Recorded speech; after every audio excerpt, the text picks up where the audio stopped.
Hi, this is Neha Rawat और आप सब हैं चर्चा गली पॉडकास्ट शो पर। आज हमारे गेस्ट पधार चुके हैं और हमारे गेस्ट हैं अर्जुन गौर जी, जो है motivational speaker and life coach. का नाम रिलेशनशिप नहीं है।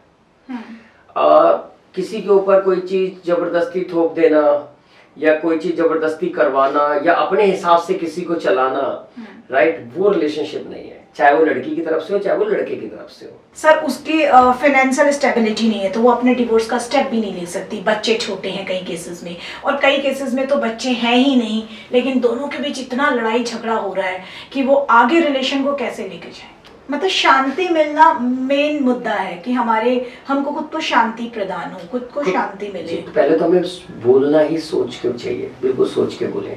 जिन शब्दों का प्रयोग कर रहे हैं वो शब्दों के प्रयोग से जो चीज हम बिल्ड कर रहे हैं वो हमारे सामने दिखेंगे। देखिए, सही आंसर बहुत सिंपल है। पहली चीज तो नाना नानी दादा दादी, ओके, वो भी एक अच्छी पेरेंटिंग करते हैं ऑल्दो, ठीक है। जब उनको पता है जब उनके पेरेंट्स ही नहीं संभाल पा रहे, बच्चे को छोड़ थोड़ी ना देंगे। एक दादा दादी नाना नानी इज आल्सो इमोशनल, राइट, तो वो छोड़ेंगे नहीं। वो लेकिन बिफोर मैरिज तो फिर पेरेंट्स का झगड़ा ही इसलिए था ना कि तुम्हारे पेरेंट्स इंटरफेयर करते हैं। आज वही पेरेंट्स आपको लग रहे हैं कि वो कैपेबल है। हाय, दिस इज नेहा रावत और आप सब हैं चर्चा गली पॉडकास्ट शो पर। आज हमारे गेस्ट पधार चुके हैं और हमारे गेस्ट हैं अर्जुन गौर जी, जो है motivational speaker and life coach. तो इन्होंने लाइफ कोचिंग में क्या किया, आइए जानते हैं क्या होता है लाइफ कोच और कितने ज़रूरी है आपकी ज़िंदगी में एक अच्छे से मेंटोर, एक अच्छे से लाइफ कोच का होना।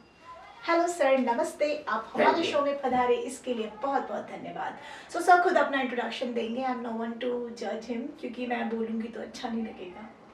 Thank you so much, Neha, and I would like to say special thanks to your team, and your work is really very outstanding, and your podcast is so good.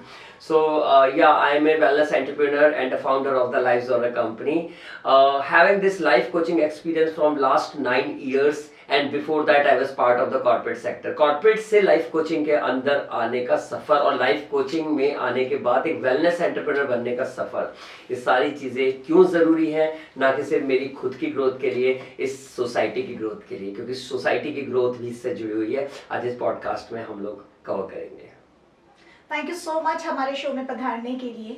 तो सबसे पहले मैं आपको ये बताना चाहती हूँ कि हमने बहुत सारे स्पीकर देखे हैं, मोटिवेशनल स्पीकर, कोई स्पिरिचुअलिटी के ऊपर बात करता है। ये लाइफ कोच क्या है?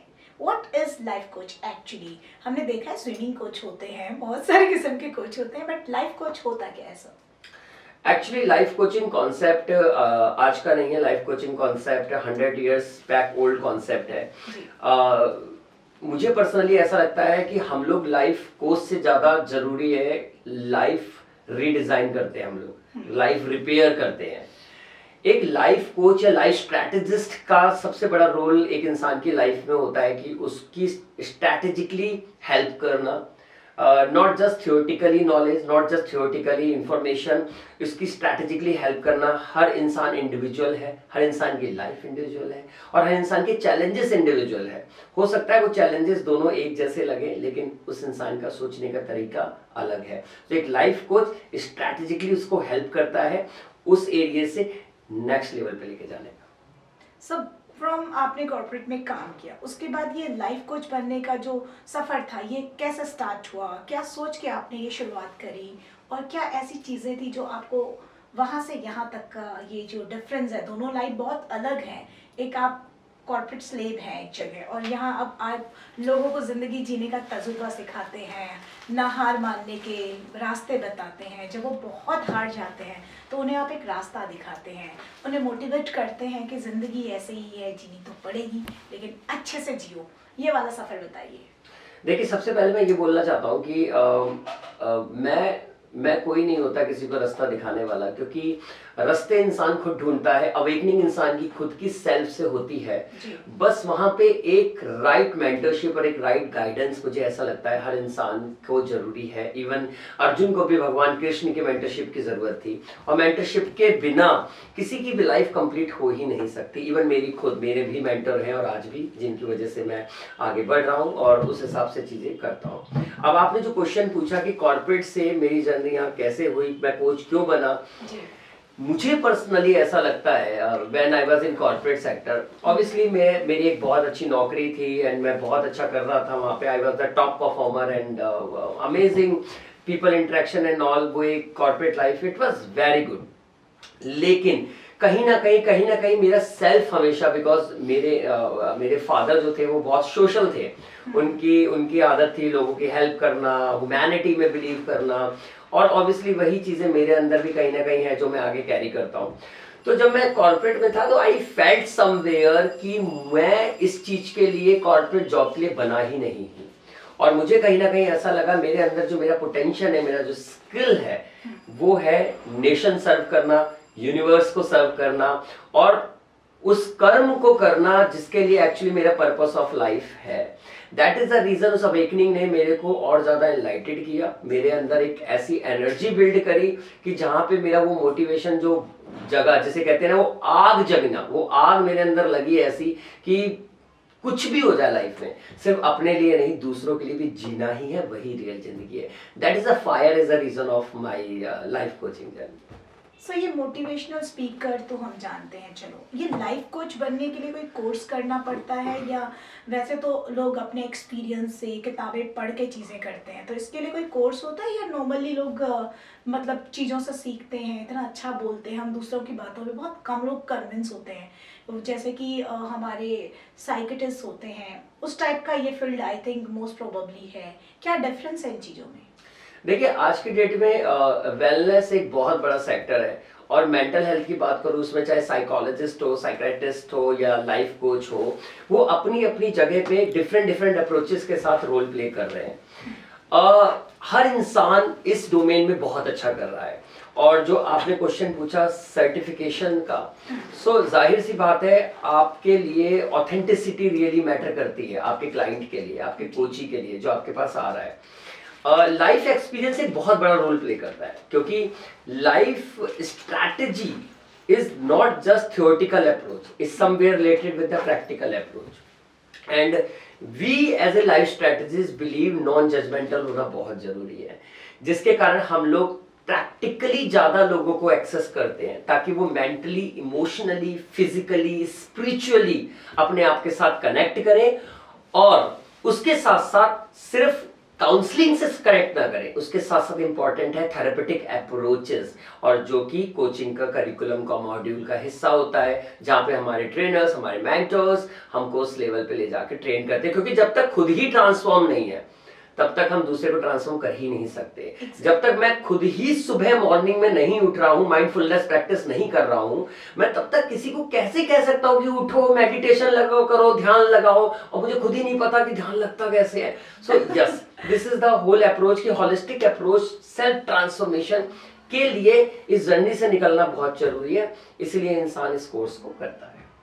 आपने छोटे बच्चों को भी काउंसिल किया है, बड़े लोगों को भी, आप कॉलेजेस में, स्कूल में, और काफ़ी बड़े लोगों को भी करते हैं, तो क्या डिफरेंस है तीनों सेशंस में करने का? एक कपल्स को आप देते हैं, थेरेपी देते हैं, आप बच्चों को स्कूल में मोटिवेट करते हैं, आप डिग्री कॉलेजेस में जाते हैं, बड़े बड़े सेमिनार्स में जाते हैं, किसके साथ काम करने में आपको सबसे ज़्यादा बड़ा मज़ा आता है, और किनको समझाना आसान होता है? मुझे ऐसा लगता है कि किसी को मुझे समझाने की जरूरत ही नहीं पड़ती है, हर इंसान खुद आज की डेट में समझदार है।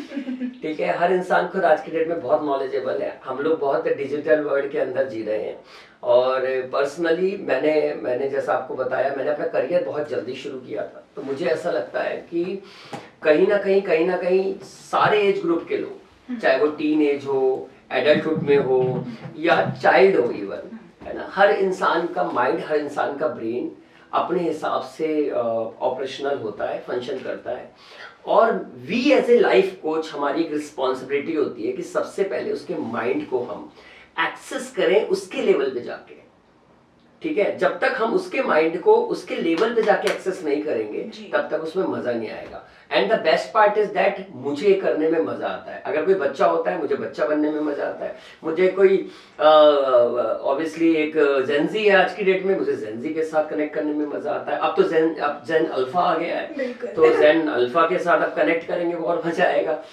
एंड ऑब्वियसली मिड एज के जो लोग होते हैं उनके अपने चैलेंजेस और क्राइसिस होते हैं, लाइक रिलेशनशिप, फाइनेंशियल चैलेंज, तो वहाँ कनेक्ट करने में मजा आता। तो ये मेरा पैशन है, तो मुझे हर एज के साथ कनेक्ट करने में मजा आता है एवरीडे, और जिसके चलते मैं खुद भी हर रोज चीजें सीख रहा हूँ। I am unlocking my self also everyday. So coaching process ऐसा नहीं है जो मैंने कहा कि हम किसी को सिखाते नहीं है, हम खुद भी सीखते हैं। So coaching process is a two way communication. या तो आप बुक का एक चैप्टर एक दिन में पढ़ लो, या फिर हर रोज एक इंसान को ट्रांसफॉर्मेशन के लिए एफर्ट लगाओ। आप उससे सीखोगे भी, सिखाओगे भी। सेम बुक में भी ऐसे करते हैं। तो डिपेंड करता है कि एक अलग मेथड है, मैं आपके व्यूअर्स को देना चाहता हूँ कि आप अगर आपको टाइम नहीं मिलता है बुक पढ़ने का, एटलीस्ट आप पीपल एक्सेस करो, लोगों को एक्सेस करो, और नॉन जजमेंटल हो गए। जज नहीं करना किसी के कपड़े से, किसी के रिलीजन से, किसी के कास्ट से, किसी के सेक्स से, किसी चीज से आपको जज नहीं करना। नॉन जजमेंटल तरीके से जाएंगे, अपनी लाइफ को रिलैक्स रखेंगे, न्यूट्रल रखेंगे। गाड़ी भी न्यूट्रल में ही आगे बढ़ती है। जैसे कि मैं खुद एक जेंजी हूँ, ठीक है, तो मैं ये कहना चाह रही थी कि सबसे ज्यादा प्रॉब्लम इस समय जो है ना वो एक जेंजी झेल रहा है, क्योंकि मैं जानती हूँ मुझे शादी का भी प्रेशर है। मेरे एज ग्रुप के लोगों को, कई को डिवोर्स प्रोसेस से गुजरना पड़ रहा है, कई की शादियाँ नहीं हो पा रही हैं, किसी के बच्चे नहीं हैं, इनफर्टिलिटी जैसी चीज़ें हो रही हैं उनकी लाइफ में, और कई लोगों की ज़िंदगी में बहुत सारी प्रॉब्लम है। और जेंजीज को लोग आजकल काम वगैरह पे रखने में भी ज़्यादा इंटरेस्टेड नहीं है, कह रहे हैं वो बहुत लेजी हैं, क्योंकि कहीं हमारे पास पेरेंट्स का इतना ज़्यादा प्रेशर होता है कि शादी कर ले, फिर उसके काम पे भी ध्यान नहीं दे पाते। अगर काम पे ध्यान दे रहे तो फैमिली इतना इरिटेट कर देती है। हम सर इससे कैसे बाहर निकले? आईटी को एक्सेस ही नहीं करेंगे हम लोग, so it's very difficult. So most important part, let's be in nature first. Nature में रहना बहुत जरूरी है। हमारे जो एक इंसान के अराउंड में जो 5 तत्व है ना, पंच तत्व जिसके हम बात करते हैं, उस पंच तत्व को एक्सेस तो करें, उस पंच तत्व को एक्सेस करें। और उस पंच तत्व को एक्सेस करने के लिए नेचर को एक्सेस करना बहुत जरूरी है। जिस इंसान ने नेचर को कनेक्ट किया, जिस इंसान ने नेचर से बातें करना सीख लिया इनर सॉल के साथ, वो इंसान कभी भी डिप्रेशन और एंजाइटी में तो नहीं जाता। स्ट्रेस हर किसी की लाइफ में आता है। Stress is the I can say common thing, हर किसी की लाइफ में आती है। मैं ये नहीं कहूंगा मेरी लाइफ में स्ट्रेस नहीं आता, किसी की लाइफ में, जो ह्यूमन है ना उसकी लाइफ में स्ट्रेस आएगा ही आएगा। एग्जैक्टली आप भी इतना सारा लाइफ कोच करते हैं, तो डेफिनेटली मेरे को लगता है आप भी इन चीजों से तो जूझते ही होंगे एवरी डे। बट मैं उसको डील कैसे करता हूं? हम आपको इतना मोटिवेटेड देखते हैं, ऐसा लगता है कि आपको ये कोई प्रॉब्लम होगी नहीं। ये प्रॉब्लम है ही नहीं, ये तो ह्यूमन साइकोलॉजी का हिस्सा है। स्ट्रेस लाइक इसको अगर आप बहुत लेमैन में बोलो तो कहते हैं कि जिंदगी है तो संघर्ष भी है। उसी तरीके से अगर हम जिंदा हैं तो स्ट्रेस है, उस स्ट्रेस को डील करने का आर्ट हमें आना चाहिए। जैसे मैं एवरी मॉर्निंग 3:45 AM स्टार्ट करता हूँ, तो मॉर्निंग के 3 आवर्स 2 आवर्स मुझे मेरे लिए चाहिए। अब चाहे मैं उसमें अपने आप को हील कर रहा हूँ, मेडिटेट कर रहा हूँ, वर्कआउट कर रहा हूँ, योग कर रहा हूँ, दैट इज द वे जहां से मैं अपने आप को रिलैक्स कर रहा हूँ, पूरे दिन के लिए प्रिपेयर कर रहा हूँ, राइट। उसके बाद आई एम रिलैक्स कंप्लीटली, क्योंकि मैं एवरीडे कितने सारे लोगों के साथ कनेक्ट कर रहा हूँ, सबके challenges, and I am so emotional person, मुझे बहुत ज्यादा ट्रिगर होते हैं। So for that how I will have to deal, very important है, हमें हमारा सोर्स पता होना चाहिए। कई लोगों को ट्रैवल पसंद है, मैं तो कहता हूँ ट्रैवल करो, जितना ज्यादा होता है ट्रैवल करो, नए लोगों से मिलो, कनेक्ट करो, उनकी लाइफ के बारे में जानो, फन करो। I love traveling. मुझे भी ट्रैवलिंग पसंद है। Travel is good therapy, yes yes of course, yes. And मैं ये कह रही थी सर, क्या ये सोशल मीडिया जब से आया है लोग बहुत ज़्यादा डिप्रेस हो गए, इसका रीज़न क्या है?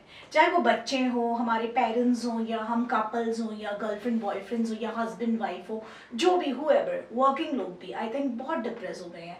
तो ये social media is responsible that, और the way we are dealing is responsible?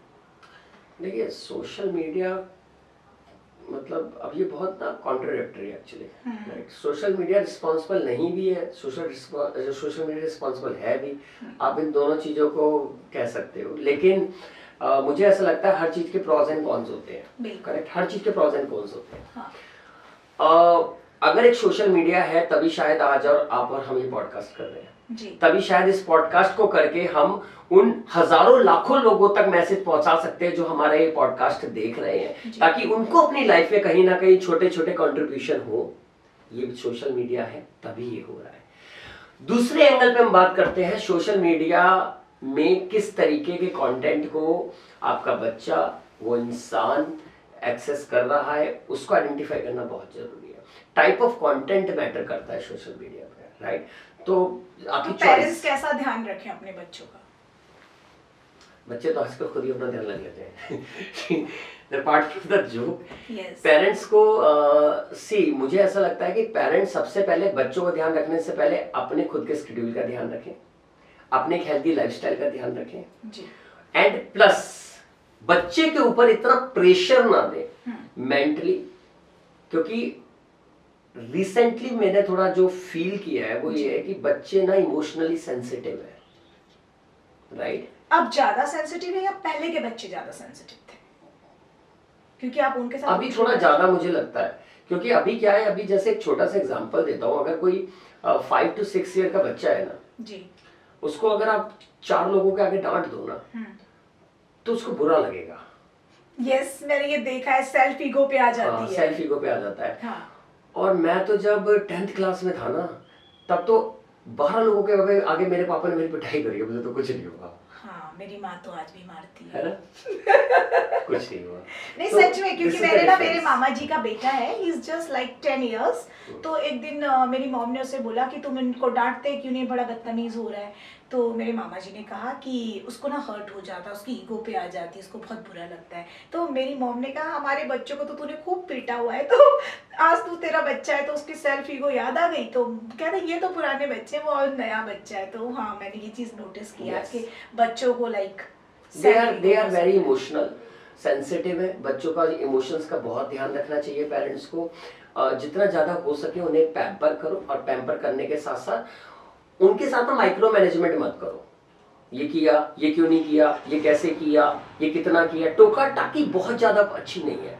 Observe करो, अंडरस्टैंड करो, एंड जरूरत पड़े तो उस ऑब्जर्वेशन को अपने तरीके से उसको बेटर फिक्स करो इंस्टेड ऑफ टोका टाकी। क्योंकि आज के डेट में बच्चों को बहुत ज्यादा भी टोका टाकी पसंद नहीं है, राइट? सो चॉइस क्या है बच्चे की, ऑब्जर्वेशन इज वेरी इंपॉर्टेंट। हाँ, मैं चाहती हूँ कि हमारे आज के पेरेंट्स जो छोटे बच्चों से डील कर रहे हैं 5 to 15 इयर्स के, 10s के साथ बेसिकली, क्योंकि 13 में जब वो 10 हो जाते हैं 12 इयर्स के बाद, तो उनका एक बहुत अलग लाइफ सर्कल होता है। ऐसे हमारे जो पेरेंट्स हैं वो अपने बच्चों को कैसे हैंडल करें? बहुत सिंपल है। सबसे पहले तो आज की डेट में जब 13 में बच्चा एंटर करता है तो बहुत सारे चेंजेस होते हैं, हार्मोनल चेंजेस होते हैं, थॉट प्रोसेस के चेंजेस होते हैं, काफी साइंटिफिक चेंजेस होते हैं। उसका फ्रेंड सर्कल भी चेंज, सर्कल इन्वायरमेंट बहुत बड़ा रोल प्ले करता है, उसका इंटरेस्ट बहुत बड़ा रोल प्ले करता है। सो इम्पॉर्टेंट है कि, क्योंकि वही बच्चा कल जाके एक मर्द बनने वाला, एक हस्बैंड बनने वाला, एक फादर बनने वाला है। और इस चीजों में मैंने ये भी देखा कि मदर्स बच्चों का चेंज ना एक्सेप्ट ही नहीं कर पाती हैं। तो प्लीज उन मदर्स के लिए कुछ बोलिए। मदर्स तो हमेशा मदर है। मतलब mother is always one of the best in this universe. Her mother थोड़ा सा क्या होता है, हमें ऐसा लगता है दूर से, लेकिन एक्चुअली मदर अंदर से बहुत ज़्यादा अटैच्ड होती है, क्योंकि वही मदर होती है जो 9 महीने उस बच्चे को अपने पेट में रखती है, ठीक है? तो मदर का क्या होता है ना, मदर ओवर इमोशनल होती है बच्चे के लिए, ओवर केयरिंग भी कह सकते हो आप। तो उस केस में कई बार क्या होता है कि शायद उस मदर को नहीं फील होता है कि मैं ओवर हो रही हूँ, लेकिन वो बच्चा और वो सोसाइटी उस मदर को ऐसे देखती है कि इतना ज़्यादा क्यों हो रहा है। हाँ, एग्जैक्टली, है ना? हाँ। तो इसके लिए इम्पोर्टेंट है कि मदर को ऑब्जर्वेशन के साथ साथ और ओवर लव एंड इन सब चीज़ों के साथ साथ इम्पोर्टेंट है कि बैलेंस करे अपने इमोशंस को। एक मदर को अपने इमोशंस बैलेंस करना बहुत जरूरी है। I know all mothers are emotional, all mothers are loving along with my mother too, but the best practice that balancing.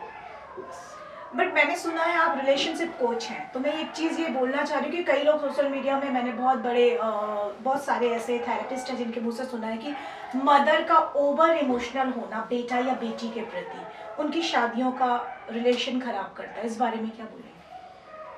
क्या ऐसा है, या इस चीज़ को मदर और रिलेशनशिप में बच्चे कैसे डील करें? चलिए मैं आपको एक छोटे से एग्जांपल के साथ बताता हूँ। जी, ठीक है। आपके सामने ये पानी की बोतल है, जी, ओके, 3 बोतल पड़ी है, आपको प्यास लगेगी तो आप ये पानी की बोतल खोलोगे और पियोगे। जी। फिर आपको और प्यास लगेगी, आप दूसरी बोतल खोल के पियोगे, और अभी तक मुझे प्यास नहीं लग रही है। फिर अब थोड़ी देर बाद आपको और प्यास लगेगी, तो आप तीसरी बोतल भी ओपन करके पियोगे जी। लेकिन तीसरी बोतल में आप मेरे से पूछोगे अगर आपको प्यास नहीं लग रही है तो क्या ये पानी मैं ले सकती हूँ? बिल्कुल। लेकिन वो आपने पहली दो में नहीं पूछा, आपने तीसरी में पूछा है, क्योंकि प्लेंटी ऑफ ऑप्शन था। हाँ, क्योंकि तीसरी पे थोड़ा सा मेरा राइट्स था, राइट, क्योंकि आपको ऐसा लगा जब तीनों मैं पी लूंगी तो अर्जुन तो प्यासा है, उसको फिर कैसे होगा, करेक्ट। सेम एक मदर के साथ है। तो मदर के साथ क्या होता है कि मदर का बचपन से ही वो प्यार रहता है, हर वक्त समेट के रखना, प्रोटेक्ट करना। मदर के लिए आप 50 साल भी हो जाओ तब भी आप उसके लिए वही बच्चे हो जो 9 महीने के पेट में थे, ठीक है। तो एक थॉट निकालनी पड़ेगी कि मदर के कारण रिश्ते टूट गए, ये हो गया वो हो गया, ऐसा कुछ नहीं होता, ठीक है। मतलब मदर के कारण रिश्ते नहीं टूटते, जो रिश्ते टूटते हैं वो हमारे रिलेशनशिप के मिसबैलेंस होने से टूटते हैं। जो चीज हम डील नहीं कर पा रहे हमने ब्लेम कर देना, ये मदर की वजह से हो गया, ये फादर की वजह से हो गया, या ये घर में मेरी सिस्टर की वजह से हो गया। क्योंकि सोसाइटी के अंदर ब्लेम करना बहुत आसान है, लेकिन उसको बैलेंस करने वाली बात है ना, वहां पे इंसान को एक्शन लेना है, और वो एक्शन लेने से तो घबरा रहा है। सो मैं ये पूछ रही थी कि रिलेशनशिप के बारे में आप इतने अच्छे से जानते हैं, समझते हैं, आप कोच भी हैं, तो ये बताइए कि आजकल की शादियां इतनी फेलियर हैं, डिवोर्स रेट इतने हो रहे हैं, पेरेंट्स का लड़ाई झगड़ा देख के बच्चा क्या फील कर रहा है, पेरेंट्स क्या फील कर रहे हैं, और पेरेंट्स के पेरेंट्स क्या फील कर रहे हैं, सोसाइटी में क्या मैसेज जा रहा है, इस बारे में बात करें। ये रिलेशनशिप लोग झेल क्यों नहीं पा रहे हैं? देखिए, that is a very very good point जो आपने रेज किया, और आजकल ये चीज़ें बहुत कॉमन हो रही हैं। एक्चुअली में मुझे ऐसा लगता है रिलेशनशिप में एडजस्टमेंट नहीं होनी चाहिए, राइट। एडजस्टमेंट का नाम रिलेशनशिप नहीं है। किसी के ऊपर कोई चीज़ जबरदस्ती थोप देना, या कोई चीज़ जबरदस्ती करवाना, या अपने हिसाब से किसी को चलाना, राइट, वो रिलेशनशिप नहीं है। चाहे वो लड़की की तरफ से हो, चाहे वो लड़के की तरफ से हो, किसी की भी तरफ से हो। और जबरदस्ती, मुझे पर्सनली ऐसा लगता है रिलेशनशिप में कोई भी चीज ज्यादा लंबी चलती नहीं है। इसीलिए रिलेशनशिप बहुत ज्यादा ब्रेक इसलिए हो रहे हैं क्योंकि हर इंसान रूल करना चाह रहा है रिलेशनशिप में, डोमिनेट करना चाह रहा है अपने पार्टनर को। दोनों पार्टनर में ये कंपटीशन लगा हुआ है कि कौन किसको ज्यादा डोमिनेट करेगा, राइट। इवन शादी से पहले भी लड़का या लड़की को इस चीज पे ट्रेंड नहीं किया जाता है कि रिलेशनशिप को बेहतर कैसे बनाना है। किया भी जाता है तो उससे ज्यादा ये भी एक पॉइंट होता है, आजकल फैक्टर होता है कि दोनों में से तुम उसको डोमिनेट कैसे करोगे शादी के बाद। ये बहुत सीरियस मैटर है। अगर हम शादी से पहले, रिलेशनशिप से पहले, एक पौधे को पेड़ बनने से पहले ही उसके बीज में ये डाल रहे हैं कि पेड़ जो है वो पेड़ रहेगा, और अगर गलती से पौधा रहा तो उसको कट जाना चाहिए, या गलती से पौधा रह गया तो उसको जिंदगी पर पछताना चाहिए कि मैं पेड़ क्यों नहीं बन पाया। एग्जैक्टली। नो, जब तक उसमें पॉजिटिव एनर्जी की, जैसे कहते हैं ना हिंदी में शब्द, सिंचाई नहीं होगी, तब तक वो बढ़िया पौधा पेड़ बनेगा कैसे। रिलेशनशिप में भी जब हम किसी रिलेशनशिप में एंटर कर रहे हैं, पहले तो माइंड से ये चीज को बिल्कुल डिलीट करना है, हमें किसी भी पार्टनर को डोमिनेट करना है। यहाँ डोमिनेट का सिस्टम ही नहीं है, ना ये बिजनेस है ना ये जॉब है, दिस इज द रिलेशनशिप। क्यों नहीं समझते लोग ये? Don't dominate. दूसरी चीज, एडजस्टमेंट नहीं करनी। कोई किसी को मार रहा है, रिलेशनशिप में पीट रहा है, अत्याचार कर रहा है, रेज योर वॉइस। अंदर अंदर अंदर अंदर घुट घुट के हर रोज नहीं मरना, क्योंकि जब हर रोज ऐसी चीज होती है, जब हर रोज इंसान ये सोचता है कोई बात नहीं, एडजस्ट कर लूंगी, एडजस्ट कर लूंगा, मैंने अपने पेरेंट्स को कमिटमेंट किया है। Parents commitment is good, but parents को अगर कोई चीज, ये भी कि लव मैरिज की है तो लोग क्या बोलेंगे। ना नहीं, हाँ बिल्कुल बिल्कुल, लव मैरिज है, अरेंज मैरिज है, कोई भी मैरिज है, लाइफ आपकी है, this is your life, you will have to save your life. If you will not save your life, no one can't save your life. कोई आपकी लाइफ, कोई कोच भी लाइफ सेव नहीं कर सकता अगर आप खुद से अपना स्टेप नहीं लेंगे मुझे लाइफ सेव करनी है। यहाँ बहुत सारे कोची मेरे ऐसे हैं कि वो चाहते हैं अपने रिलेशनशिप को बेटर करना, वो चाहते हैं अपनी चीजों को फिक्स करना, लेकिन वो क्यों नहीं कर रहे? क्योंकि उनके अंदर शर्म है, हेजिटेशन है, लोग क्या कहेंगे, ऑब्जर्व करेंगे, मेरे पेरेंट्स क्या कहेंगे। अगर आप इतना सोच के हर रोज अपने आप को इंसान मारता रहेगा ना, तो एक दिन वो जिंदा तो है पर अंदर से रियली मर जाता है। लॉन्ग डिस्टेंस रिलेशनशिप और शॉर्ट डिस्टेंस रिलेशनशिप दो तरह के हैं। कई तो लॉन्ग डिस्टेंस में तो उनके ब्रेकअप हो ही जाते हैं, शॉर्ट में भी हो जाते हैं, और कई तो लॉन्ग डिस्टेंस भी इतने अच्छे से कैरी कर पाते हैं। क्या रीजन है इन चीजों का, वो कैसे हैंडल करते हैं? उनका हार्ट है। That is the uniqueness. So see, relationship चाहे लॉन्ग रिलेशनशिप हो या शॉर्ट रिलेशनशिप हो, मतलब शॉर्ट डिस्टेंस रिलेशनशिप हो या लॉन्ग डिस्टेंस रिलेशनशिप हो, मैटर इंपॉर्टेंट ये करता है कि इमोशनली कितना कनेक्टेड है एक दूसरे के साथ, राइट?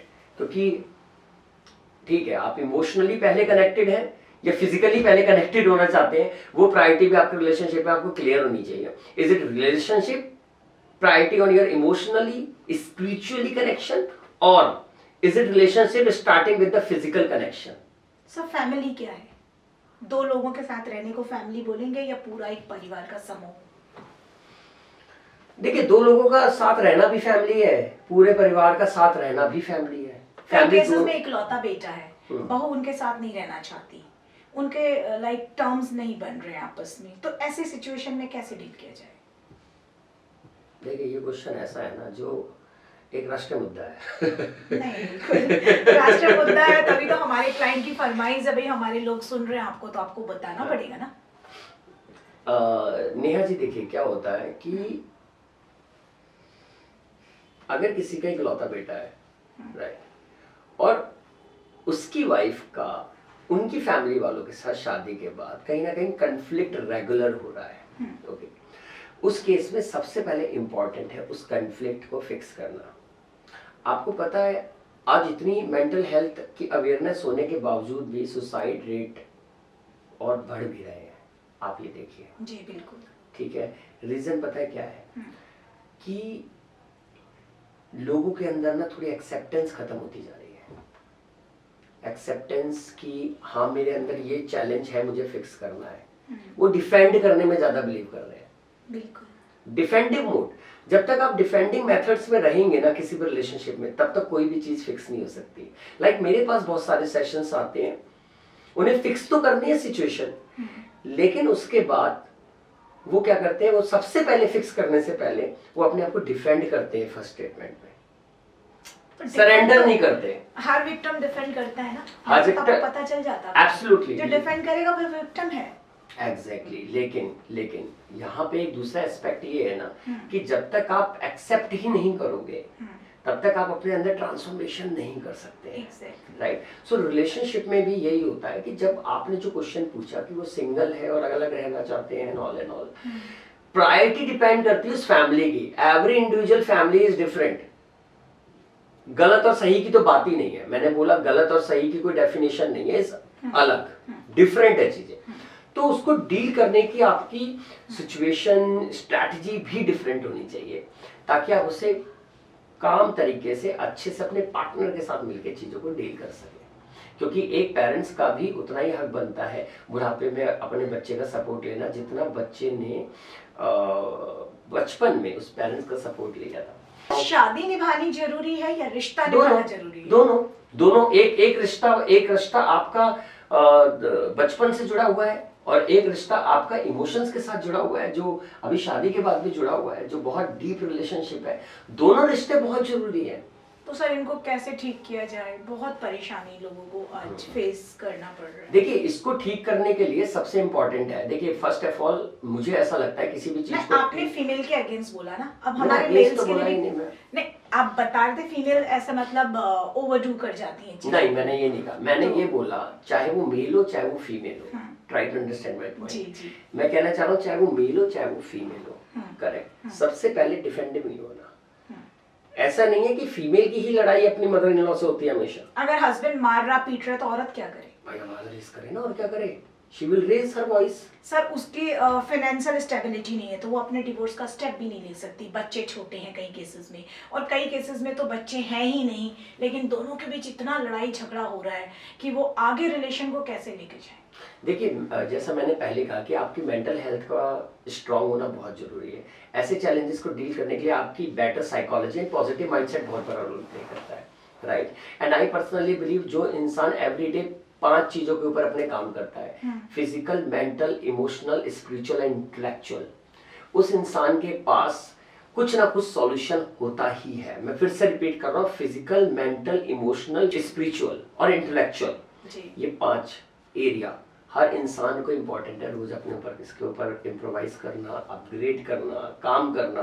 क्योंकि जो आपने मेरे से क्वेश्चन पूछा ना, इसका आंसर जब मिलता है जब हम अपने सेल्फ के ऊपर काम करते हैं रोज। इसका स्पिरिचुअलिटी कितनी जरूरी है रिलेशनशिप मेंटोर को दूसरों को समझाने के लिए, या हमको आप क्या एडवाइस देंगे? हमें स्पिरिचुअल होना जरूरी है अपने रिलेशनशिप को? Spirituality is not a choice, spirituality is mandatory, right? क्योंकि जिस तरीके से जब हम पैदा होते हैं, राइट, आपको पता है स्पिरिचुअलिटी, आध्यात्मिकता जिसकी हम बात कर रहे हैं, वो है क्या? वो हमारा एक बिहेवियर का हिस्सा है। एक बच्चा जब पैदा होता है ना सर, जो बंदा स्पिरिचुअल है क्या वो कभी गलत नहीं हो सकता है? मैं उसी पे आंसर दे रहा था कि स्पिरिचुअलिटी जो है ना, वो बचपन से हर इंसान के अंदर है। कोई ये ना भी बोले मैं स्पिरिचुअल हूँ नहीं हूँ, उसके अंदर है। गुस्सा सबको आएगा ना। बच्चा है जिसको सिर्फ अपने मम्मी पापा का फील है जब वो छोटा होता है, बहुत छोटा होता है, उसके अलावा दुनिया में किसी को नहीं जानता, लेकिन सेंसेस उसके भी एक्टिव है ना जी। That is the human values, emotions, type of emotions. So type of emotion naturally है फीड। उसी तरीके से आध्यात्मिकता उस नेचुरल पार्ट का हिस्सा है इंसान के बिहेवियर में। आध्यात्मिकता क्या है, स्पिरिचुअलिटी क्या है? स्पिरिचुअलिटी है, स्पिरिचुअलिटी कितना काम आती है हमारे जीवन में? स्पिरिचुअलिटी सबसे पहले आपके बेस ह्यूमैनिटी से शुरू होती है। अगर आप ह्यूमन है, आप अच्छे इंसान है, इंसानियत को जिंदा रखते हैं, तो वहां पे कहीं ना कहीं स्पिरिचुअलिटी आपकी अवेकनिंग रहती है एवरीडे। स्पिरिचुअल होता है इंसान, मैंने वही बोला, हर इंसान स्पिरिचुअल होता है, लेकिन उसे समय पे अवेकनिंग उसकी बहुत जरूरी है, राइट? तो वो स्पिरिचुअलिटी इंसान को उसके खुद के सेल्फ को जिंदा रखने में काम आती है। क्यों? जब वो फील करता है आई एम अलाइव, जब वो फील करता है I am here for others, जब वो फील करता है I am here for my parents, for my loved one, that movement, वो स्पिरिचुअलिटी जिसकी हम बात कर रहे हैं, इमोशंस के साथ नेक्स्ट पर्सन के इमोशन से कनेक्ट होती है, और जिसे लोग कहते हैं कि एनर्जी से एनर्जी कनेक्शन हो गया, वो एनर्जी से एनर्जी कनेक्शन स्पिरिचुअलिटी ही तो है, aura, that's called the spirituality. So आध्यात्मिकता को समझिए, आध्यात्मिकता हमारी सॉल से स्टार्ट होती है, राइट? उसको जब हम फील करते हैं ना, you will win the different world, right? अब एक आम इंसान के लिए जरूरी है कि नहीं, इसलिए मैंने कहा कि वो चॉइस नहीं है। अगर एक इंसान को अपनी लाइफ को शॉर्टेड रखना है, उसको अवेकनिंग समय पे करनी पड़ेगी। अब वो अलग अलग सोर्सेज से कर सकता है, वो मेडिटेट कर सकता है, वो ब्रेथ वर्क कर सकता है, वो स्पिरिचुअल प्लेसेस चाहे तो ट्रैवल कर सकता है, वो नेचर में जा सकता है, वो ह्यूमैनिटी सर्व कर सकता है, वो गरीब बच्चों को पढ़ा के कर सकता है, वो अच्छी अच्छी चीजें करके कर सकता है। जिस चीज से खुशी मिले वही आध्यात्मिकता है। That's great. क्योंकि कई लोग सोचते हैं कि सिर्फ पूजा पाठ करना स्पिरिचुअलिटी है, तो वो आप डिफाइन कर दीजिए। देखिए, religious part is also part of the spirituality somehow, क्योंकि वो हमारे अंदर पीस भी बिल्ड करती है, हमारे अंदर बहुत सारी इमोशंस बिल्ड करती है, लेकिन वो उसका एक स्पिरिचुअलिटी का एक हिस्सा है। धर्म और कर्म दोनों मिलकर स्पिरिचुअलिटी को बिल्ड करते हैं, लेकिन उससे पहले कर्म बहुत जरूरी है। अगर आप कर्म नहीं कर रहे, अच्छी चीजें नहीं कर रहे, अपने आपका जो लाइफ का पर्पस है आपने उसे ही फॉलो नहीं करा, तो स्पिरिचुअलिटी की डेफिनेशन को समझेगा कैसे इंसान? मतलब शांति मिलना मेन मुद्दा है कि हमको खुद को शांति प्रदान हो, खुद को शांति मिले, खुद को हम रिलैक्स हो जाएं। हाँ, खुद को चाहे हम पूजा पाठ करके हो, ध्यान करके हो, योगा करके हो, या वर्कआउट करें, मतलब सेल्फ टाइमिंग बहुत जरूरी है। हाँ बिल्कुल, एंड आध्यात्मिकता यही है कि आप अपने आप को सेल्फ टाइमिंग दे और प्लस अपने को समझे। सेल्फ इंट्रोस्पेक्शन बहुत जरूरी है। जी, किसी को हर्ट नहीं करना, that is also spirituality. Absolutely, self awakening. हाँ, क्योंकि कई लोग ये कहते हैं ना कि मैं बहुत स्ट्रेट एंड फॉरवर्ड, मैं तो मुंह पे बोल देता हूँ, लेकिन आई थिंक वो बहुत हर्टिंग बिहेवियर, बहुत ही गंदा, उसको एक बदतमीजी भी कहते हैं, और लोग बड़ा खुश होते हैं कि I am very straight and forward. लेकिन मैंने अभी रिसेंटली मैं पढ़ रही थी भागवतम, एंड उसमें लिखा हुआ है कि किसी के लिए आप ऐसे शब्द बोल दें जिससे वो बंदा हर्ट हो जाए, तो आपने बहुत बड़ा पाप कर लिया है। नहीं, absolutely. Do you agree this? बिल्कुल। देखिए, होता क्या है कि ये मैंने अभी रिसेंटली कुछ टाइम पहले किसी के साथ कन्वर्सेशन किया था, तो मेरे को ये चीज़ एक उन्होंने बहुत अच्छी सिखाई थी और बताई थी कि जिस मोमेंट में हम जो शब्द यूज करते हैं ना, बोलते हैं जी, उस टाइम ही हमने वो बीज डाल दिया जो पेड़ बन जाएगा। तो पहले तो हमें बोलना ही सोच के चाहिए, बिल्कुल सोच के बोलें। जिन शब्दों का प्रयोग कर रहे हैं वो शब्दों के प्रयोग से जो चीज़ें हम बिल्ड कर रहे हैं वो हमारे सामने दिखेंगी। सर अपने बच्चों को कैसे हम मोटिवेट करें कि वो स्पिरिचुअल हों, वो चीज़ों को समझें? बच्चों के लिए कुछ बताइए। बच्चों के लिए इम्पोर्टेंट है उनकी लाइफ वैल्यूज़ के बारे में उनको समझाना। पेरेंट्स कैसे डील करें? That's how what I am trying to say, because parents के लिए इम्पोर्टेंट है बच्चों की वैल्यू की अवेकनिंग करना। बच्चों की वैल्यू अवेकनिंग इम्पोर्टेंट है कि बच्चा स्कूल में आज भी अपने दोस्तों के साथ लंच शेयर कर रहा है कि नहीं कर रहा है। Sharing, lunch sharing. उसके साथ साथ बच्चा दूसरे बच्चे के साथ कंपटीशन, मतलब जैसे होता है ना कि लाइक एक बच्चे ने अगर स्कूल में पब्लिक स्पीकिंग अच्छी करी तो दूसरे बच्चे के ऊपर एक पेरेंट्स का एक प्रेशर होता है कि उस बच्चे ने पब्लिक स्पीकिंग अच्छी करी है, तुमने क्यों नहीं करी, तुम्हें तो बोलना भी नहीं आता है, तुम बोल भी नहीं पा रहे। अब उस बच्चे को आपने प्रेशर दे दिया और बच्चा हो सकता है उससे अच्छा पब्लिक स्पीकर बन जाए दूसरे बच्चे से, लेकिन उसका मेथड को तो डिस्टर्ब कर दिया ना। तो बिफोर डिलीवरिंग दिस स्टेटमेंट ना एक बच्चे को कि तुम कर नहीं सकते, तुम्हारा 7 का बच्चा ये कर रहा है, X का बच्चा, Y का बच्चा, Z का बच्चा, इन सब बातों से आज बच्चा ग्रो नहीं करेगा। बच्चे की ग्रोथ इंपॉर्टेंट है, उसके इंडिविजुअल माइंड को एक्सेस करो बैठ के। पेरेंट्स के पास मोस्ट ऑफ टाइम नहीं हो रहा है तो वो क्या कर रहे हैं, हर चीज को आउटसोर्स कर दे रहे हैं। राइट, बच्चे की डेवलपमेंट प्रोफेशनल को आउटसोर्स कर दी, हर चीज को आउटसोर्स कर रहे हैं, लेकिन क्या रियली में बच्चे के इमोशंस, बच्चे की वैल्यू कोई आउटसोर्स किया हुआ इंसान बिल्ड कर सकता है? नहीं। सबसे पहला राइट्स पेरेंट्स का है।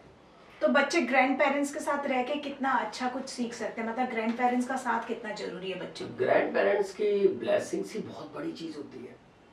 राइट, ग्रैंड पेरेंट्स की एक बच्चा जो जॉइंट फैमिली में रह रहा है और एक बच्चा जो इंडिविजुअल फैमिली में रह रहा है, दोनों की ग्रोथ फैक्टर्स कैसे होंगे? दोनों के अगेन ग्रोथ फैक्टर मैं ये नहीं कह सकता किसी के ज्यादा अच्छे हैं किसी के ज्यादा खराब है, ऐसा कुछ नहीं है। There is no comparison. Okay, joint family में रह रहा है वो बच्चा हो सकता है इतना ग्रो ना कर पाए जितना अकेले जो सिंगल पेरेंट्स के साथ रह रहा है वो ग्रो कर जाए। Is again depend on the parenting part. Right, parenting बहुत बड़ा रोल प्ले करती है।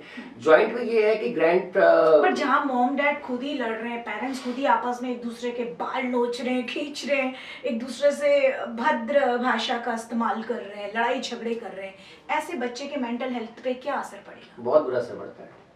एब्सोल्युटली बहुत। ऐसे पेरेंट्स को क्या डिसीजन लेना चाहिए, सेपरेट होके एक बच्चे को पालें या साथ में फिर भी बच्चे के लिए रहें? ये वाला क्वेश्चन हमारी ऑडियंस बहुत पूछती है, इसका जवाब चाहिए। देखिए, पहले तो ये डिपेंड करता है आपका बच्चा किस फेज पे है जी। ओके, और आप एक्चुअल में सर मैं ये क्वेश्चन पूछ रही हूँ 5 से लेकर 13 तक के बच्चे के लिए, क्योंकि वो सबसे इमोशनल फेज बच्चे का होता है आई थिंक, और थोड़ा बड़ा बच्चा तो फिर भी चीजें समझता है, लेकिन ये कच्ची मिट्टी है तो इसके लिए तो चीजें बहुत, इसके दिमाग पे क्या असर होगा? देखिए, जैसा मैंने बोला कि इमोशनली और बच्चे आज के डेट में बहुत सेंसिटिव होते हैं, हर एक चीज को माइंड में फीड कर लेते हैं और बहुत इमोशनल होते हैं।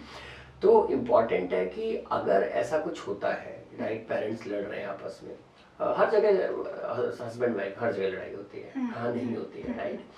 तो सबसे पहले अपने ना सेपरेट एरिया में, जोन में जाके लड़ाई करें, फाइट करें, जो भी आपस में करना है, ठीक है। जो भी करना है आपस में, लड़ाई झगड़े सब जगह होते हैं। मैं यहाँ ये नहीं कहना चाह रहा कि लड़ाई मत करो, ये मत करो, वो मत करो, सब जगह सब होता है, करो, इमोशंस रिलीज करो।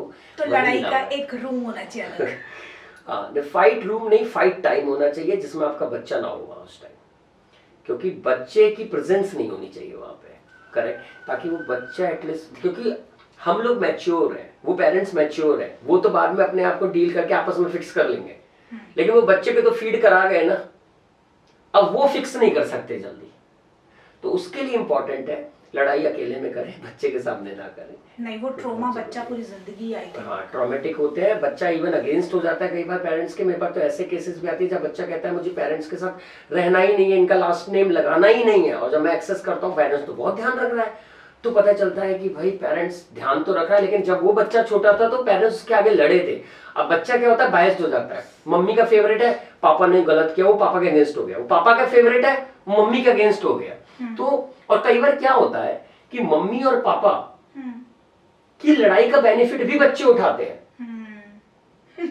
राइट। उससे क्या हो रहा है कि उनकी लड़ाई का बेनिफिट उठा के वो गलत रास्ते पे चले जाते हैं कई बार, hard to deal with, right. So important है तीनों का, बच्चे का, माता का और पिता का, तीनों का आपस में सिंक रहना, और वो सिंकिंग जब ही रहेगी जब माता पिता मैच्योरली पहले खुद एक साथ रहेंगे, देन चीजें ठीक हो सकती है। एग्जैक्टली काफी पेरेंट्स बोल रहे हैं बच्चा हमारी क्या लड़ाई देख रहा है, बाहर इतनी लड़ाइयाँ देख रहा है, तो मैं ये बोलती हूँ कि बाहर वो जो देख रहा है उससे उसकी पर्सनल लाइफ में कोई फर्क नहीं पड़ने वाला, उसे फर्क पड़ने वाला आप घर में उसके साथ क्या कर रहे हो, क्योंकि he is your kid, your baby, आपका पार्ट है, उसने बाहर देखा उसे कोई फर्क नहीं पड़ने वाला। सब कई पेरेंट्स की ये कंप्लेन है कि आप कह रहे हो कि हम घर पे लड़ रहे हैं तो बच्चा सीख रहा है, क्या हमारा बच्चा बाहर नहीं जा रहा है, पब्लिक में नहीं जा रहा है, वो स्कूल में नहीं दोस्तों को लड़ता हुआ देख रहा है, या दूसरे पेरेंट्स का वो घर मोहल्ले में आसपास पड़ोस में लड़ाई झगड़ा देख रहा है, वहां से नहीं सीख रहा है। इस बारे में क्या बोलेंगे और पेरेंट्स को आप कैसे अभी इसमें उनको कन्विंस कैसे करेंगे? Neha, this is the very good point, you know, very good point. Let me explain it with a good example. जी And I'm sure you will love this example and your audience too. Suppose करिए आप एक farmer है, मैं एक farmer हूँ, correct, हम दोनों एक फार्मर है, आपके पास एक आपकी सेपरेट लैंड है, मेरे पास एक मेरी सेपरेट लैंड है, जी करेक्ट। अब आपने अपने बच्चे को उस लैंड पे, उस जमीन पे खेती करने के लिए लगा दिया, भाई धान उगाओ, गेहूं उगाओ, है ना, और मैंने अपने बच्चे को खेती करने के लिए लगा दिया, गन्ने उगाओ, ठीक है, कॉफी उगाओ, right, two separate lands, two separate, correct, two separate. अब आपके बच्चे ने क्या करा, आपका बच्चा मेरे खेत में आया और मेरे गन्ने तोड़ के ले गया, करेक्ट, और मेरा बच्चा क्या कर रहा है, आपके खेत में जा रहा है और गेहूं तोड़ के ले आ रहा है, करेक्ट, क्योंकि मेरे खेत में गेहूं नहीं है और आपके खेत में गन्ने नहीं है, एग्जैक्टली, करेक्ट। अब मैं उस बच्चे से लड़ रहा हूं कि क्यों करा है ऐसा, तो वो कुछ नहीं बोल रहा, चुप बैठा हुआ है। आप भी अपने बच्चे से बोल रहे हो क्यों करा ऐसा, चुप बैठा हुआ है। अब वहीं पे हम उस बच्चे को डांटे जा रहे हैं कि तुमने गलत किया, तुमने चोरी करी, दूसरों का नहीं जाना चाहिए, ये वो, अपने यहाँ करो। लेकिन एक्चुअली में उसको अपने खेत में तो वो चीज मिल ही नहीं रही है ना जो दूसरे के खेत में चोरी करने जा रहा है, तो उससे क्या हो रहा है, बच्चे की वैल्यू मिसगाइड हो रही है। हमने बच्चों को बताया ही नहीं कि हमारा खेत ही बना इस इस सब्जी के लिए है, पौधे के लिए है, या धान के लिए है, ना हमने उसे कभी गाइड किया बचपन में, राइट। जैसे सेम छोटी सी पेरेंटिंग हो रहा, एक औरे के अंदर बच्चे को एब्सोल्युटली, है ना, बच्चे को डाला ही नहीं उसमें। अब हम बच्चे से कह रहे हैं, अब हम आपस में कह रहे हैं, हस्बैंड वाइफ आपस में बोल रहे हैं कि बच्चा बाहर भी तो लड़ रहा है।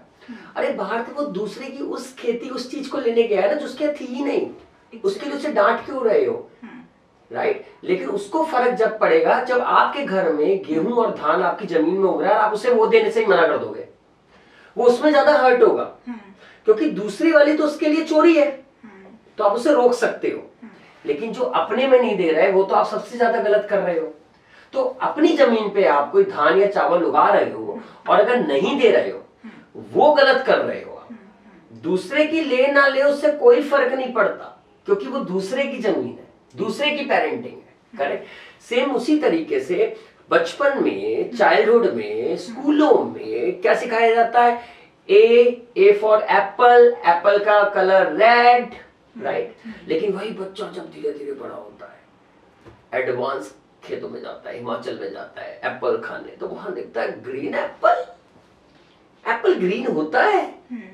बच्चों को तो आजकल पता है, लेकिन बचपन से क्या एक फॉर्मेट डाल दिया जाता है, ए फॉर एप्पल, एप्पल का कलर रेड। तो वो माइंडसेट को ना हम लोग क्या कर रहे हैं, फॉर्मेट किए जा रहे हैं। वो तो आज मैं थैंकफुल हूँ एजुकेशन सिस्टम का, अच्छे अच्छे प्रिंसिपल्स का, एडु लीडर्स का। आज में कितने सारे इवन इंस्पायरिंग प्रिंसिपल्स से मिलके आए in my one of the event. Creative thought process हो गया है, लेकिन वही एक टाइम था जो ए फॉर एप्पल, एप्पल से रेड, बस यही चल रहा था। बिल्कुल, this is how what I am trying to say, parenting को भी इनोवेट करना पड़ेगा। जब तक पेरेंटिंग इनोवेट नहीं होगी, बच्चा हम कैसे एक्सपेक्ट कर सकते हैं बड़ा होकर इनोवेट बनेगा। हम बात कर रहे हैं ए फॉर एप्पल ओनली, लेकिन बच्चे से एक्सपेक्ट कर रहे हैं कि वो कुछ बड़ा करे, वो एक नया स्टार्टअप तैयार करे। अरे नया स्टार्टअप तैयार करने के लिए सबसे पहले उसके माइंड को इनोवेट बनाना पड़ेगा, बचपन से ही। क्रिएटिव बनाओ, डिफरेंट कराओ, अलग करो, फियरलेस बनाओ, कंफर्ट जोन से बाहर निकालो। जब तक बच्चा कंफर्ट जोन से बाहर नहीं निकलेगा, जब तक उसे फ्रीडम नहीं मिलेगी, जब तक उसे स्पेस नहीं मिलेगा, वो उसको फील कैसे करेगा, और जब तक बच्चा उस चीज को फील नहीं करेगा उसके अंदर जागरूकता रहेगी। ये नाइट लाइफ क्या होती है, नाइट पार्टी क्या होती है, मेरे दोस्त भी जाते हैं, भाई उसे घर में बैठाओ, ले ये जूस ले, चिप्स ले, चलो नाइट पार्टी साथ में बैठ के करते हैं, छोटा सा म्यूजिक लगा दिया पेरेंट्स ने, हस्बैंड वाइफ में बच्चे को लेके बैठ गए, म्यूजिक लगा दिया, चिप्स खोल लिए, बच्चे को जो पसंद है खोला खाया, this is the night party बेटा। अब उसके अंदर वो चीज ही नहीं है, हाँ नाइट पार्टी क्या होती है, मेरे पापा ने बता तो रखा है नाइट पार्टी क्या होती है, पापा मम्मा ने। वहीं घर में आप कह रहे हो नहीं कुछ नहीं, ये तो बेकार चीज है, ये तो गलत चीज, नाइट पार्टी कहाँ से सीखा है बेटा ये शब्द। पर कई बच्चे तो उसका गलत बेनिफिट उठाते हैं। हाँ ऐसे नाइट पार्टी है तो मैं दोस्तों के साथ आउटिंग करूंगा, जैसे कि टिन्स, मेरे फैमिली में भी काफी लोग हैं टिन बच्चे इसको इस दौर से गुजर रहे हैं, वो क्लब जाना चाहते हैं, वो तो क्लब नई नई चीजें ट्राई करना चाहते हैं। देखिए पहली चीज तो क्लबिंग कोई गलत हैबिट नहीं है, clubbing is always refreshing your mindset with the loud music, dance with friends, have fun, that's fine, clubbing is not a bad habit. लेकिन हमने क्या कर रखा है, उस क्लबिंग के अंदर कुछ पैरामीटर जो एड ऑन हो रखे हैं उसकी वजह से उसे खराब कर रखा है। अब डिपेंड करता है कि हम उन पैरामीटर जो हमने खराब किए हुए हैं, चाहे वो कोई एडिक्शन है, राइट, वो एडिक्शन को साइड करें, फन को इन्वॉल्व करें, नथिंग इज रॉन्ग। हमें बस कस्टमाइज करना, फिल्टर करनी है चीजें। आई टोल्ड यू ना इन दिस पॉडकास्ट, गलत नहीं है, अलग है चीजें, अलग तरीके से सोचना शुरू करें, अलग तरीके से जीना शुरू करें। लाइफ बहुत अलग है, ये लाइफ दोबारा कभी नहीं आएगी। वो एक मूवी है ना, बहुत अच्छी नाम है, जिंदगी ना मिलेगी दोबारा, दिस इज द रियलिटी, जिंदगी ना मिलेगी दोबारा। रोते रहोगे, पिटते रहोगे, मरते रहोगे, सब कुछ होता रहेगा, लेकिन सच्चाई ये है जो प्रेजेंट है ना, ये चला गया, ये वापस नहीं आएगा। This is the present time. आज आप और मैं पॉडकास्ट कर रहे हैं ना, प्रेजेंट है। कितने भी इसके रीटेक करेंगे, कितने भी दोबारा शूट करेंगे ना, वो चीज निकल के नहीं आएगी जो आज हम फील कर रहे हैं। Aura, energy, connection, meaningful talks, intellectual talks, this is what I am trying to say, right. So आपने क्वेश्चन पूछा था ना कि आध्यात्मिकता क्या होती है। आध्यात्मिकता होती है जब हम अपने जुनून के लिए जीते हैं, आध्यात्मिकता होती है जब हम अपने विचारों के लिए जीते हैं, आध्यात्मिकता जो होती है जब हम अपने माता पिता के लिए जीतते हैं, अपने लव्ड वन के लिए जीतते हैं, आध्यात्मिकता होती है जब हम किसी के पीछे खड़े होते हैं, तू आगे बढ़, मैंने हाथ लगा रखा है, बगैर शोर मचाए कि मैंने इसके पीछे हाथ लगाया था। बिल्कुल। आध्यात्मिकता होती है जब हम अनकंडीशनल जीते हैं, आध्यात्मिकता होती है जब हम बगैर शर्तों के किसी के लिए जी मरते हैं, उसे आध्यात्मिकता कहते हैं। कई लोग हमारी जिंदगी में ऐसे होते हैं जो हमारे पीछे ऑलवेज खड़े होते हैं, हमारे पेरेंट्स, हमारा वो लाइफ पार्टनर, हमारा लव वन, हमारा हस्बैंड, हमारी वाइफ, लाइक हमारे जो भी पार्टनर्स होते हैं, हमारे ब्रदर सिस्टर, कोई भी रिलेशन आपके पीछे खड़े होते हैं, मतलब वो बहुत मैटर करते हैं आपकी ज़िंदगी में। सर ये बोल रही थी, बच्चों की घर के अंदर की पेरेंट्स की लड़ाई देख के बच्चा ज़्यादा मैनिपुलेट होता है या बाहर की लड़ाई झगड़ों से? ये तो बच्चे बड़े बन करते हैं। नहीं, पेरेंट्स ये कहते हैं ना, अरे वो बाहर सीख रहा है, हमसे थोड़ी ना सीख रहा है, हम तो लड़े ही नहीं। देखो बच्चा दोनों तरीके से सीखता है, इनर एनवायरनमेंट और एक्सटर्नल एनवायरनमेंट, बोथ दोनों मैटर करते हैं, राइट। इनर एनवायरनमेंट सबसे पहले मैटर करता है, जिस तरीके से एक इंसान की सेल्फ ट्रांसफॉर्मेशन है उसका इनर पहले मैटर करता है, फिर एक्सटर्नल मैटर करता है। माँ अपनी लाइफ में बढ़ रही है, पापा अपनी लाइफ में बढ़ रहे हैं, दोनों ने सेपरेशन ले लिया, दोनों अलग अलग जी रहे हैं। अब बच्चा उस फेज में है, वो ग्रैंड पेरेंट्स के पास रह रहा है, माँ आगे ग्रोथ करी, पापा आगे ग्रोथ कर रहा है, बच्चा ग्रैंड पेरेंट्स के पास रह रहा है। अब उस बच्चे को न कल माँ बाप से प्यार दोनों से किसी से होने वाला है नहीं, क्योंकि उसको छोड़ दिया गया है, दोनों ने अपनी अपनी खुशी के लिए। ये इस सिचुएशन से हम कैसे निकले, क्या करना चाहिए as a mentor? See this situation is very clear कि सबसे पहले मुझे ऐसा लगता है वाई क्लियर होना चाहिए, why you enter in the relationship. एक शादी थी, नहीं चली, दोनों ने सेपरेशन होने का ले लिया, हस्बैंड ने बोला मैं उसको देख नहीं, रहा हूं, ये कोई मार्केट का प्रोडक्ट थोड़ी ना है, खरीदा था नहीं चला तो सोचा कि चलो इसे बाहर फेंक दे। नहीं, जब शादी का लेवल बहुत टॉक्सिसिटी टॉक्सिक हो गया, एग्रीड, टॉक्सिक हो मारपीट गया, हो रही है, ठीक है, एग्रीड, अल्कोहलिज्म हो रहा है, एब्सोल्युटली, बट मैच्योर तरीके से उसको आपस में अगर सेपरेशन भी लेना है, सर इस सिचुएशन से हमारी ऑडियंस को निकालिए जहाँ पे हस्बैंड वाइफ एक दूसरे के साथ रह नहीं सकते, उनका डिवोर्स होना, तो मतलब आप समझ सकते हो कि जब हस्बैंड वाइफ को मार रहा है, वाइफ हस्बैंड पे हाथ उठा रही, दोनों एक दूसरे का मुंह सुझा दे रहे हैं, है ऐसे बहुत रिलेशनशिप है, मैंने खुद देखे हुए हैं। मतलब वाइफ ने भी हस्बैंड को इतना पीटा है कि हस्बैंड का मुंह सूजा हुआ है, हस्बैंड ने वाइफ का जबड़ा हिला दिया है, दांत निकल के आ गए। ऐसे सक्सेसफुल लोग हैं जिनको मैंने खुद देखा हुआ है।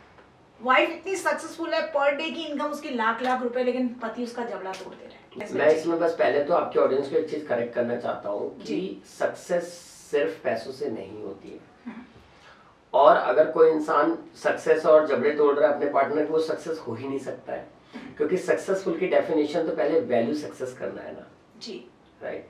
अब चाहे वो हस्बैंड वाइफ के ऊपर हाथ उठा रहा है या वाइफ हस्बैंड के ऊपर हाथ उठा रही है, रिलेशनशिप में तो हाथ उठाना ही सबसे बड़ी गलत चीज है जी, राइट। एब्यूजिंग भी गलत चीज है, ऑब्वियस सी बात है। टॉक्सिसिटी सी सर, वो जो शक, एक कहते हैं ना शक का बीज, हस्बैंड वाइफ एक दूसरे पे इतना डाउट कर रहे हैं, जीने नहीं दे रहे एक दूसरे को, उस लेवल का चल रहा है। उसके बाद बच्चे को कैसे, आप एक ठेले से ना, हाँ, एक ठेले से एप्पल खरीद के लाते हो और वो एप्पल के अंदर कीड़े निकल जाते हैं, आप दूसरे दिन फिर जाते हो, ठेले वाला कहता है मैडम आज फ्रेश एप्पल है, आज कीड़े नहीं है, आप खरीद के ले आते हो, काटते हो, कीड़े नहीं है। आप एक ठेले वाले पे और उस एप्पल पे तो बिलीफ सिस्टम दोबारा बिल्ड कर रहे हो, लेकिन अपने रिलेशन पे नहीं कर रहे हो, राइट। प्रॉब्लम क्या है ना, प्रॉब्लम ये है कि हम चांस नहीं दे रहे, हम एक अगर माइंडसेट बना ले रहे हैं, हम उसको फॉलो कर रहे हैं, वो फॉलो करते हुए माइंडसेट को ही हमें ब्रेक करना है। जिस तरीके से मैंने एग्जांपल दिया कि एक ठेले वाले से, एक शॉपकीपर से अगर आप कोई फ्रूट खरीद रहे हो, वो खराब निकल जाता है, आप अगले दिन जाके अगर वो कहता है मैम आज ये फ्रेश आए हैं, आप खरीद लोगे, तो रिलेशनशिप ने क्या किया? सर बट मैं ये पूछना चाह रही, जो बच्चा इस टाइप के पेरेंट्स के साथ रह रहा है, उसको पेरेंट्स कैसा स्टेप लें, क्या करें उस बच्चे के लिए? आप तो लाइफ कोच हैं, उस बच्चे की लाइफ हमारे लिए इक्वली इम्पोर्टेंट है, उन दो पेरेंट्स के बराबर भी। उनके लिए मुझे वो एक प्रॉपर सा गाइडलाइन बताइए, वन वर्ड में, स्ट्रेट एंड फॉरवर्ड, बच्चे को ध्यान में रखते हुए। बच्चे की पेरेंटिंग कैसे होनी चाहिए आपको? देखिए, बच्चे की parenting, again what I am trying to say, कि जो भी चीजें हैं, सबसे पहले बच्चे की वैल्यूज को आगे हाई रखिए, बच्चों को अपने मैटर से सेपरेट रखिए। अगर आपका डिवोर्स भी होने जा रहा है लेट्स से आपके पार्टनर के साथ, विच इज ओके, लेकिन बच्चा उस फॉर्म में नहीं है, उसको अडॉप्ट कर सके सिचुएशन। जब आप आपस में नहीं अडॉप्ट कर पा रहे हो, बच्चा आपकी सिचुएशन कैसे अडॉप्ट करेगा? बच्चे को उस पूरे चैप्टर से ही आउट रखिए, डिवोर्स प्रोसीजर से, कंप्लीट प्रोसेस से आउट रखिए। बच्चे को कन्विंस कर रहे हो जाके, तेरे पापा ऐसे, पापा कर रहे हैं, तेरी मम्मी ऐसी, बच्चे को आपने बीच में मीडिएटर बना दिया है अपने दोनों रिलेशनशिप में। बच्चा इतना मैच्योर थोड़ी ना है, जब मैच्योर तरीके से आप दोनों ही आपस में नहीं डील कर पा रहे, आप बच्चे को क्या सहारे ले रहे हो? क्यों? क्योंकि बच्चा किसको कोर्ट में जाके सपोर्ट करेगा, इसलिए। नो, ये नहीं होना चाहिए। एलिमनी मिलेगी, वाइफ को मेंटेनेंस मिलेगा। देखिए, फिर अगेन ये तो डील हो गई ना, रिलेशनशिप कहाँ से हो गया?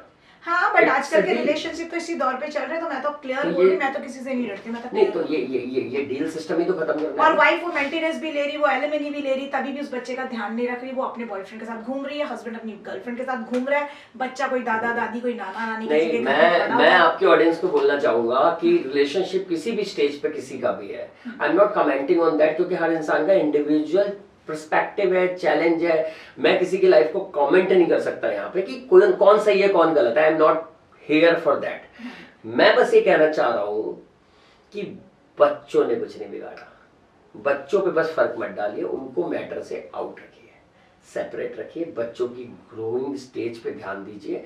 पेरेंट्स में अगर फादर को लगता है वो सेपरेट रखना चाहता है, वो उसको सेपरेट करे, मदर को लगता है सेपरेट रखना चाहता है, सेपरेट रखिए। कहते हैं ना, एक लैंड है, उस लैंड के दो मालिक हैं, लेकिन दोनों मालिक साथ नहीं रहना चाहते। पर सर, ये बच्चा दादा दादी या नाना नानी के पास क्यों है? मैं ये कह रही हूँ, क्या ये सही चॉइस है? मॉम यहाँ अलग चल रही है या फादर वहाँ अलग चल रहा है, दोनों का अपने अपने बॉयफ्रेंड, अपने गर्लफ्रेंड या अपने नए पार्टनर्स के साथ चल रहा है, ये बच्चे का लाइफ कैसे होगा? इसको कैसे सही किया जाए? इसका सही आंसर क्या है? देखिए, सही आंसर बहुत सिंपल है। पहली चीज तो नाना नानी, दादा दादी, ओके, वो भी एक अच्छी पेरेंटिंग करते हैं, ऑल्दो, ठीक है। जब उनको पता है, जब उनके पेरेंट्स ही नहीं संभाल पा रहे, बच्चे को छोड़ थोड़ी ना देंगे। एक दादा दादी, नाना नानी इज आल्सो इमोशनल, राइट? तो वो छोड़ेंगे नहीं। वो लेकिन बिफोर मैरिज तो फिर पेरेंट्स का झगड़ा ही इसलिए था ना कि तुम्हारे पेरेंट्स इंटरफेयर करते हैं। आज वही पेरेंट्स आपको लग रहे हैं कि वो कैपेबल है? बच्चे को रखने के लिए। This is the point. क्योंकि आपने तो कहा इन-लॉज इतने इंटरफेयरिंग है, आपको इरिटेट करते हैं, आप उनके साथ रह नहीं सकते, तो आपने बच्चा छोड़ लिया उनके पास। सेम थिंग, आपको लगा वाइफ इतनी इरिटेटिंग है, उसकी पेरेंटिंग गलत थी, उसकी पेरेंट्स गलत थे, आपने बच्चा छोड़ दिया नाना नानी के पास। आप किस टाइप के पेरेंट्स हैं? Absolutely, no, absolutely. Neha is right, and this is what my point also कि बच्चा आपने एक फैमिली प्लानिंग करी, तो फैमिली प्लानिंग ये सोच के की कि हम इसके फ्यूचर को ब्राइट करेंगे, अपने आप को ब्राइट करेंगे और साथ चलेंगे। ओके, उस गोल, जैसे मैं गोल सेटिंग भी जब करता हूँ, जब फैमिली गोल सेटिंग हो या प्रोफेशनल गोल सेटिंग हो, आपका गोल सेम होना चाहिए और गोल के एक्शन नहीं चल रहे तो स्ट्रैटेजी बदलते रहो बस, गोल मत छोड़ो। अगर आपका लाइफ में मान लो आईपीएस ऑफिसर ये जो कपल है पर्टिकुलर, जो मैंने आपको बताया, ये जो कपल है जो अलग रह रहा है, हस्बैंड वाइफ भी अलग रह रही है, और वो बच्चा अब डिस्ट्रैक्ट हो चुका है, वो करे क्या? उन पेरेंट्स को क्या करना है? सिंपल है, बच्चे पे ध्यान दो भाई पहले, ठीक है, और उसके बाद आपस के मैटर आपस में रिजॉल्व करो जिस तरीके से होते हैं। अगेन जैसा मैं बोल रहा हूँ, हर इंसान की इंडिविजुअल लाइफ है, हर इंडिविजुअल पार्टनर का, कपल का अलग मेथड है, अलग प्रॉब्लम है, अलग चैलेंजेस है। मैं उसमें कमेंट इसलिए नहीं कर सकता जब तक मैं इंडिविजुअल किसी कपल को एक्सेस नहीं कर सकता इन माय कोचिंग, क्योंकि वो उसके बाद ही चीजें निकल के आती है। हर इंसान सेम नहीं है, हर इंसान की सिचुएशन सेम नहीं है, तो I can't comment on that. But yes, एक जनरल कमेंट मेरा सभी कपल्स के लिए ये है कि अपने बच्चे को इग्नोर मत करिए, उसका ध्यान रखिए, उसकी कोई गलती नहीं है इस पूरे मैटर में। और वो पेरेंट्स क्या देख रहे हैं, क्या देख रहे हैं वो अपने आप पे? मुझे समझ में नहीं आया, मतलब वो पेरेंट्स क्या देख रहे हैं? वो अपने सिचुएशन से स्किप कर रहे हैं अपने आप को, या वो सिर्फ अपने बारे में सोच रहे हैं? वो सेल्फिश लोग हैं, क्या है ऐसे पेरेंट्स? कौन है ये? तो देखो, कभी कोई सेल्फिश नहीं होता, हर पेरेंट्स। फिर बच्चे को छोड़ के वो लेडी आज जो उस बच्चे के लिए इतनी बड़ी लड़ाई झगड़ा ये सब कर रहे हैं, पेरेंट्स को लेके हो रही है, चीजों को लेके, फिर वो आज अपना अलग चल रही है, हस्बैंड अपना अलग चल रहा है, वो बच्चा आया, वो बेचारा क्या है? वो बेचारा बच्चे को लेके नहीं हो रहा, वो हो रहा है इंसान का जो सेल्फ होता है ना, उसको लगता है ये मेरी चीज है, मेरी प्रॉपर्टी है, मेरी चीज है, मेरा वो मैं के लिए हो रहा है, वो बच्चे के लिए नहीं हो रहा है। राइट, वो बच्चे के लिए नहीं हो रहा है। अगर वो बच्चे के लिए होगा ना, तो वो इतना रियलाइजेशन होगा कि दोनों मिलके मैच्योरली डील करें। वो मैं के लिए हो रहा है, इस मैं को हटा दो तो फिर देख लो कुछ नहीं होगा। एग्जैक्टली। हमारे शो में आने के लिए आपका बहुत बहुत धन्यवाद। आपने इतनी सारी नॉलेज हमें दी, पेरेंटिंग के बारे में, किड्स के बारे में, यंगस्टर्स के बारे में, शादी के बारे में, पर्सनल मोटिवेशन के बारे में। आपने इतना अच्छा बोला, हमारी ऑडियंस को बहुत अच्छा लगा। जाते जाते मैं आपसे कहना चाहूँगी, अब हमारे ऑडियंस के लिए स्पेशली कुछ कहना चाहेंगे तो प्लीज़ उन्हें एक मैसेज दीजिए। So Neha, first of all thank you so much मुझे बुलाने के लिए अपने इस पॉडकास्ट शो में। नेहा, आपका जितने भी एपिसोड्स होते हैं बहुत यूनिक होते हैं, डिफरेंट होते हैं, और जैसा मैंने कहा इनोवेटिव होते हैं। राइट, मुझे पर्सनली ऐसा लगता है कि ये talk show, the Neha talk show is not just a talk show. ये इसमें मेरे को आज जो मौका मिला अपने इंफॉर्मेशन, अपने एक्सपीरियंसेस को शेयर करने का, ये मेरे लिए ब्लेसिंग है। एंड मैं इस टॉक शो में इनवाइटेड था, ये भी मेरे लिए एक ब्लेसिंग है। एंड नेहा जिस तरीके से एफर्ट करती हैं, जिस तरीके से प्योरली कनेक्ट करती हैं, ये उनका कह सकते हैं एक अपना बड़प्पन है, और उनका एक प्योरनेस है, प्योरिटी है, और इस प्योरिटी के साथ ये पॉडकास्ट, ये टॉक शो ऐसे ही चलता रहे। उसके लिए मेरी तरफ से बहुत बहुत ऑल द बेस्ट पूरी नेहा जी को और उनकी पूरी टीम को, जो चाहे ये कैमरा एक्सेस कर रहे हैं या इनके जो DOPs हैं, इन सबको मेरी तरफ से बहुत बहुत congratulation and all the very best. नमस्ते and thank you so much sir. हमारे ऑडियंस के लिए आपको एक मैसेज देना है। ऑडियंस के लिए मैसेज बहुत क्लियर है। My all friends, please take care your mental health, take care your transformation, बहुत ज़रूरी है। आज शरीर की हेल्थ स्वस्थ है तो हम सबसे ज़्यादा धनी हैं, सबसे ज़्यादा रिच हैं, और अगर वो नहीं है तो कुछ नहीं है। तो अपना ध्यान रखिए, हर रोज़ 30 मिनट अपने लिए निकालिए, अपने सेल्फ के लिए निकालिए। कुछ भी हो जाए, जैसे खाना खाने के लिए निकालते हैं, ऐसे 30 मिनट अपने लिए निकालिए। मैं यही बोलना चाहूँगा, अपना ध्यान रखिए। Life is really very unpredictable. Thank you so much. Thank you.